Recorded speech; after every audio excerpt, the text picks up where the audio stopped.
मुठा दही खानी, जब एक सूता में बंधल रहेला तबे कचरा साफ होएला। और सूता के अगर छोड़ देवे नी तो वो कचरा हो जाएला, बुझा था। अगला बार ये लेकिन नहीं होई के दियो आश्वासन देला, और अगला बार लेकिन होई तो छवा पूता के हो लेके रोड में उतरेगा। सिर्फ बूढ़ा बूढ़ी कीड़ा छोड़ा छोड़ी वो लेकिन नहीं, पेट का तकलीफ है क्या और प्लेट का तकलीफ का हमें। प्लेट में जब तकलीफ होला वो तकलीफ पेट में आवेला, है नहीं। तो अगला बार ये लेकिन नहीं होई के दियो आश्वासन देला, डीएफओ साहब आश्वासन देला और डीसी साहब आश्वासन देला। और जे अभिषेक पांडे जेकर नाम में कंप्लेंट होते जे मन कहत है ये शख्स कही रहे, डीसी साहब ये ठान से डीएफओ के फोन करके कहला कि इमीडिएटली ट्रांसफर, ये अचीवमेंट है क्या तुम्हार भीड़ का। इमीडिएटली कहा वो आदमी के यहाँ से हटावा, कि वह आदमी पर्टिकुलर आदमी मन के छेड़ो थे पेड़ लगे, तो वो आदमी के इमीडिएट ट्रांसफर करा कही दिलक। लेकिन लीगल कार्रवाई से नहीं बची हुए, लीगल एक्शन हमके लेके है एसोसिएशन ले उधर, ठीक है। नहीं चिट्ठी बात है, एसपी मैडम एखन वेट करो थे, हमें यहाँ से कमिटी के आदमी सब तो हुआ भेज कर नहीं दे पाए, तो हमें जाके ऊपर ऊपर जे लीगल एक्शन कानूनी जे एक्शन है कैसे होई ऊपर ऊपर, लेकिन ट्रांसफर एकने से होई गेला ओकर यहाँ डीसी साहब कह देला ऊपर ट्रांसफर कर दो, उस जगह से हटा देवा कह देवा।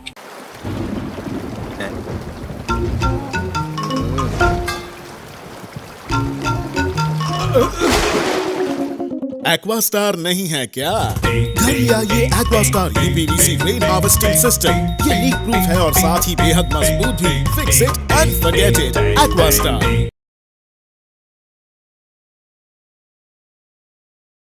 नमस्कार, न्यूज आप तक में आप सभी का स्वागत है। मैं हूं रोहित। आज हम आपको फिर मायाबंदर के काला पहाड़ का न्यूज आपको दिखाएंगे।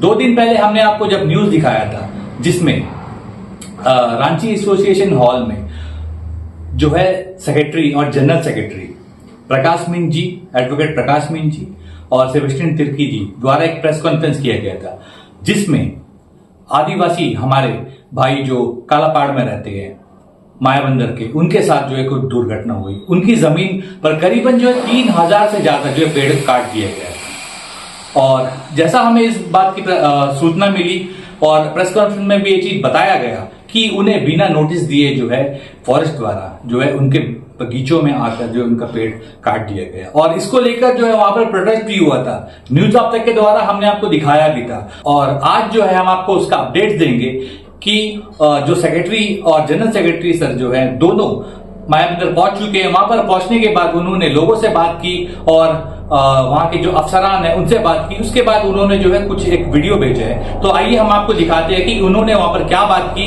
और ये सिलसिला कब आखिर खत्म होगा। तो इसका जो भी अपडेट्स आएगा हम आपको न्यूज आप तक के द्वारा हम आपको दिखाएंगे, तो देखिए आप ये वीडियो। और हम लोग का क्या बात हुआ, हमारे साथ में हमारा रांची स्टेशन का जनरल सेक्रेटरी एडवोकेट प्रकाश मिंज है, और मैं चाहूंगा पहले वो आपसे मीडिया से मुखातिब हो जाए, उसके बाद मैं बात करता हूँ। प्रकाश भैया। प्रकाश जी बताइए क्या हुआ है। बहुत बहुत धन्यवाद। सबसे पहले तो हमारे यूट्यूब चैनल्स को बहुत बहुत धन्यवाद कि काफ़ी दूर से आप लोग हमारे लोगों का दर्द समझ के यहाँ पे आए।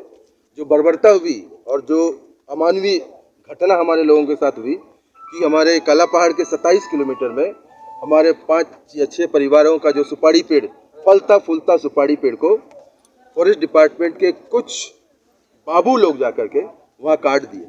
काटने की वजह से क्या हुआ कि आज उनका परिवार रोड में आ गया है, क्योंकि वही उसका जीने का आसरा था। जो केला पेड़ है, केला पेड़ आप लोग सभी जानते हैं, हम लोग सब केला पेड़ गाड़ के वहाँ से जो है तरकारी केला या फिर लोकल केला या फिर राजा केला, ये सब केला बिक्री करके ही हमारा रोजी रोटी चलता था। उससे भी बड़ा बात, वो जो सुपारी पेड़ जो गाड़ा है जिससे हमारा रोजी रोटी का मेन साधन था, उसको भी काट दिया गया। तो मैं समझता हूँ कि वो परिवार अभी 30 साल पीछे आ गया। तो जो बाबू जो घटना किया है, इसके बारे में ना पीसीसीएफ को जानकारी था ना हमारे डीएफओ साहब को जानकारी था, लेकिन उनका बोलने का मतलब है कि जो बाबू है उनको ड्यूटी ऑलरेडी दिया जाता है, बीट ऑफिसर के नाते वो एक्शन ले सकता है, लेकिन फ्रेश जगह में करने से।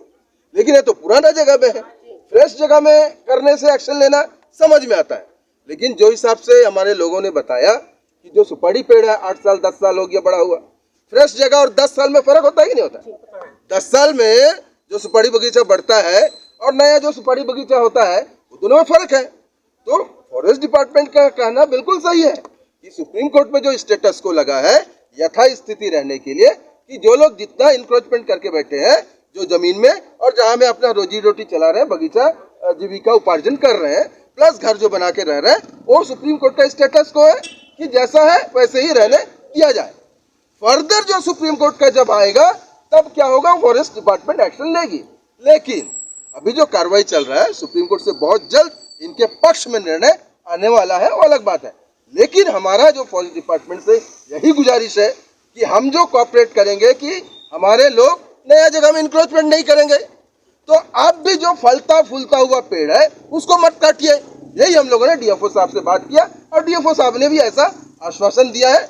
हम चाहते हैं कि हम लोग डीसी साहब से भी जाकर बात करें, क्योंकि नॉर्थ मिडिल का जो एडमिनिस्ट्रेटर है, डीसी साहब है, उनसे भी हम लोग अपना दुख बताएंगे। जो घटना हुआ है, हम नहीं चाहते कि आज 4 लोगों के साथ हुआ, कल 40 लोगों के साथ होगा, कल को 400 लोगों के साथ होगा, फिर बाद में 4000 लोगों के साथ होगा। क्योंकि ऑस्टिन 2 से लेके पैलून तक, श्रीनगर तक, बर्माचार तक, बीच देरा तक, लगभग यहाँ पे जो भी हमारे फॉरेस्ट में रहने वाले लोग हैं, इनका लगभग 70 से 80 साल हो चुका है। अगर हम लोग फॉरेस्ट एक्ट में जाएंगे तो इसका तीसरा जनरेशन आ रहा है और बहुत जल्दी इसका तीसरा जनरेशन के हिसाब से इनको जगह मिलना चाहिए, ये सुप्रीम कोर्ट बोला है। और ये जो है फॉरेस्ट एक्ट के तहत ही कार्रवाई होगा। बहुत भारी नुकसान हुआ है, लेकिन अब साहब का कहना है कि जो बीत गई सो बात गई। ये क्या संभव है? जो बीत गई सो बात गई। साहब बोलते हैं कि जो हो गया सो हो गया, उसको छोड़ दो।